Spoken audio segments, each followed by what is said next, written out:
Hello everyone, finally অনেক দিন পর জালসার ভ্লগ কিন্তু চলে এসছে। তোমরা ভিডিওটা স্কিপ না করে লাস্ট পর্যন্ত দেখতে থাকো।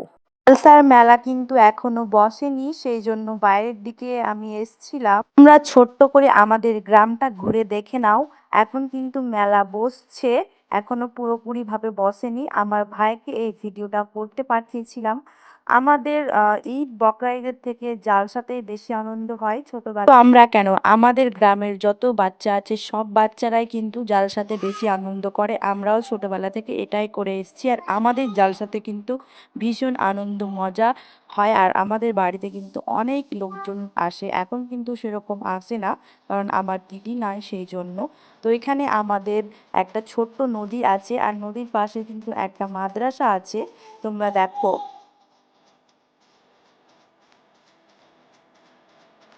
তারপর এটা হচ্ছে সন্ধেবেলা, আমরা ভাই বোনরা মিলে সবাই মিলে একটু আড্ডা মারছিলাম। আর আমার মেয়েকে দেখো, খুব মজা বেলুন নিয়ে, ওকে একটা বেলুন কিনে দিয়েছে।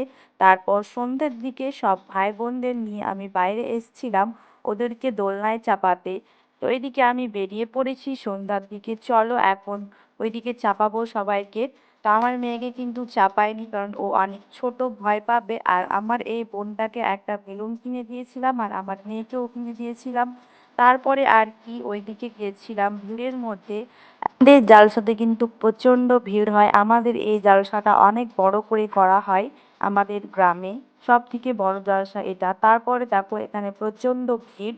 আমার মেয়েকে তো একটু জাম্পিংয়ে চাপিয়েছিলাম লাস্টে, আর মেয়ে তো জাম্পিংয়ে চেপে অনেক মজা করছিল, সে তো নামতেই চাইছিল না। তারপর ওকে একটা কোরিয়ান হেয়ার ব্যান্ড কিনে দিতে গিয়েছিলাম, কিন্তু সে ওটা মাথা থেকে ফেলে দিচ্ছিল বারবার, সেই জন্য আর কিনে দিইনি। তো দেখো আমাদের বাড়ি থেকে গ্রামটা কত সুন্দর লাগছে, মেলা বসেছে অনেক সুন্দর লাগছে। এবার কিন্তু অতটা মেলা বসেনি, নাহলে প্রত্যেকবার অনেক সুন্দর দোলনা, নাগরদোলনা অনেক কিছু বসে, কারণ এবার মাঠে অনেক পানি ছিল। তো ভিডিওটা ভালো লাগলে লাইক